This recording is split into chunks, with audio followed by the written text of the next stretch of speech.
안녕하십니까. 화요일 아침 여수 MBC 뉴스투데이입니다. 어제부터 대중교통 마스크 착용 의무까지 풀렸습니다. 사실상 2년 5개월 만에 노 마스크가 가능해진 건데요. 그래도 여전히 마스크를 쓴 사람들이 많았습니다. 최다훈 기자가 시민들을 만나봤습니다. 목포 시외버스 터미널이 승객들로 북적입니다. 버스를 기다리는 사람들 대부분은 마스크를 착용하고 있습니다. 밀폐된 장소에 있다 보면은 아무리 안전하다 해도 지금은 아직 끝난 게 아니기 때문에 계속 쓸 것 같습니다. 약 2년 5개월 만에 마스크를 벗은 채 대중교통 이용이 가능해졌습니다. 하지만 버스를 타러 가는 길에도 버스 안에서도 마스크를 쓰고 있는 것이 이제 익숙한 듯합니다. 쓰고 다니는 거. 어떤 부분이 좀 불안하실까요? 혹시 걸릴 수 있으니까. 목포역 대합실도 열차 안에서도 마스크를 쓴 승객이 쓰지 않은 승객보다 더 많습니다. 마스크를 쓰는 것이 일상이 돼버린 것 같은데요. 그래도 대중교통 마스크 착용이 의무사항이 아니다 보니 언제든지 마스크를 벗을 수 있어 시민들의 반응은 좋습니다.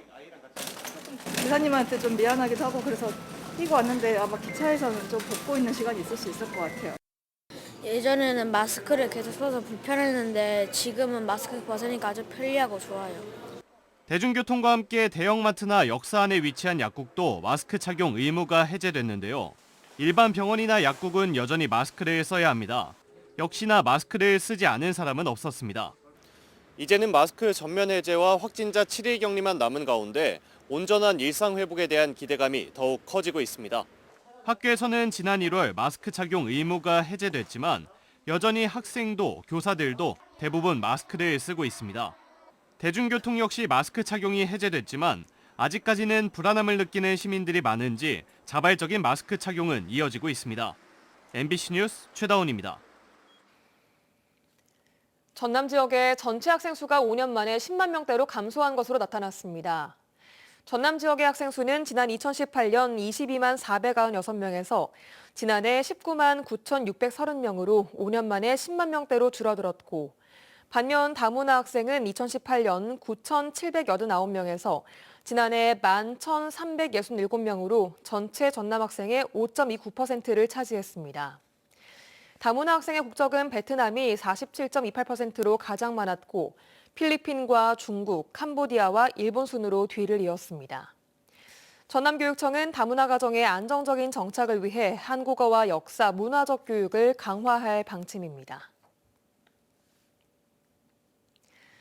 여수 생활형 숙박시설의 용도 변경 문제를 두고 지역사회가 논란과 갈등에 휩싸이고 있습니다. 최근 지역 정치인이 생숙시설의 용도 변경을 담보로 당원 가입을 거래했다는 의혹까지 제기되면서 관련 논란이 더 거세지고 있는데요.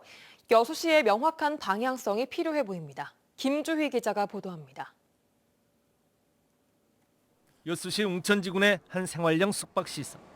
생숙시설 관리단 측이 자체 방송을 통해 입주민들에게 시설의 용도 변경을 위해 민주당 권리당원 입당이 필요하다며 신청서 작성을 독려합니다. 용도 변경 관련하여 권리당원 입당 신청서가 관리사무소에 비치되어 있으니 소유자분들께서는 신청서를 3장 이상 작성하여 주시기 요청드립니다. 지역 정치인이 생숙시설의 용도 변경을 담보로 당원 가입을 거래했다는 의혹이 제기되면서 지역 내 반발도 증폭하고 있습니다. 이에 대해 민주당 김외재 의원은 최근 입장문을 통해 생숙 거주자들이 자발적으로 민주당 입당을 권유하는 것은 자연스럽고 보장받아야 할 정책 권리라고 밝혔습니다. 그러면서 현재 생숙 거주민들이 억울한 처지에 놓여 있다며 생숙의 용도 변경을 위한 법적 근거도 한시적으로 마련된 상태라고 말하고 있습니다. 생숙을 그러니까 오피스텔로 전환하도록 국토부에서 지침을 내려주고 국토부가 원칙을 정해가지고 이거 다 이리 바꿔주는 게 아니고 그게 지자체 허가사항이거든요. 생숙이나 이런 게 다. 그러니까 지자체에서도 일정 규제를 풀어줘서 그리 하도록 지침을 내려보냈다니까요. 지역사회 내 논란이 격화하고 있는 가운데 여수시와 의회가 이젠 명확한 입장 정리를 해야 한다는 지적입니다. 이제는 생숙시설 용도 변경을 위한 최대 관건인 오피스텔 주차장 면적 기준을 완화하는 내용의 주차장 관리조례 개정 여부에 대한 공식 입장을 밝히라는 겁니다. 현재 피해가기식 불분명한 방향성으로는 논란만 키우는 결과로 이어질 것이란 겁니다. 일단 시의회나 어떤 회의나 이런 석상에서 흩어지는 말로 할 것이 아니라 공식적인 입장이나 내부 방침, 지침을 세워서 공식적인 입장을 여수시가 내놓아야 할 때가 됐고 그래야만 문제 해결에 도움이 될 거라고 생각합니다. 여수시와 의회가 생숙시설의 용도 변경과 관련해 명확한 방향을 내놓지 못하면서 지역사회 갈등과 분열만 고조되고 있습니다. MBC 뉴스 김주입니다. 순천시가 2023 순천만 국제정원박람회 개막을 앞두고 수학여행단을 위한 맞춤형 식단을 개발해 주요 관광지 음식점에 보급하기로 했습니다. 순천시는 어제 교육청과 학부모, 학생들이 참여한 가운데 지역 특산품인 칠게장과 매실을 활용한 칠게장 스파게티와 돈가스, 갓 부대찌개, 제철 채소 스테이크 등 수학여행단 맞춤형 메뉴 시식회를 열었습니다. 순천시는 이번 식단 개발에 노포의 영업비밀과 수요 미식회 등에 출연했던 박찬일 셰프가 참여했으며 관내 음식점 6곳에 보급해 판매할 예정이라고 밝혔습니다. 4년 만에 열린 광양 매화축제에 120만 명 이상이 다녀간 것으로 나타났습니다. 광양시는 지난 10일부터 19일까지 진행된 광양 매화축제의 방문객이 122만 명으로 집계됐으며 지난 11일 하루 방문객은 17만 명으로 역대 최대 인파를 기록했다고 밝혔습니다. 광양시는 올해 매화축제에 처음으로 스폰서십을 도입하는 등 다양한 시도가 이루어졌다며 차별화된 축제로 발전시키겠다고 설명했습니다. 한편 매화축제에 이어서 오는 25일부터 이틀 동안 광양 옥룡사제 일대에서는 제6회 동백축제가 열립니다. 무분별한 낚시로 섬 생태계가 파괴되자 거문도 서도 지역을 포함한 남해안 일부 섬 지역에 한해 국내 처음으로 갯바위 생태 휴식제가 시행됐습니다. 1년간 낚시객 출입을 제한한 건데요. 실제로 회복 효과가 확인됐습니다. 김단비 기자입니다. 다도해 해상국립공원으로 지정된 여수 거문도입니다.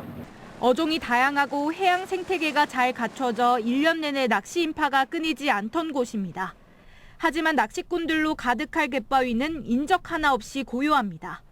거문도 서도 일부 구간에 갯바위 생태 휴식제가 시행되면서 낚시객 출입이 제한됐기 때문입니다. 낚시꾼들은 사라졌지만 그들이 남긴 흔적은 여전합니다. 바위마다 하얗게 산화한 납덩어리가 널려 있고 총탄을 맞은 것처럼 구멍이 숭숭 뚫렸습니다.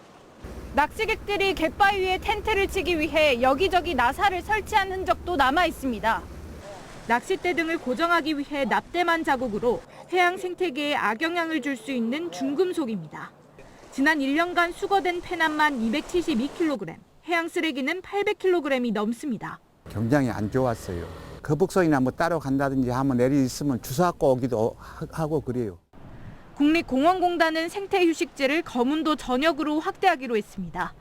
2021년 9월부터 1년간 생태휴식제를 시행했더니 갯바위 오염도가 37% 줄고 해양생물 서식 밀도는 58% 증가하는 생태계 회복 효과가 확인됐습니다.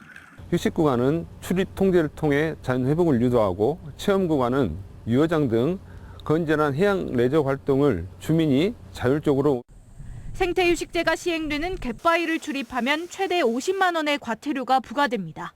MBC 뉴스 김담입니다.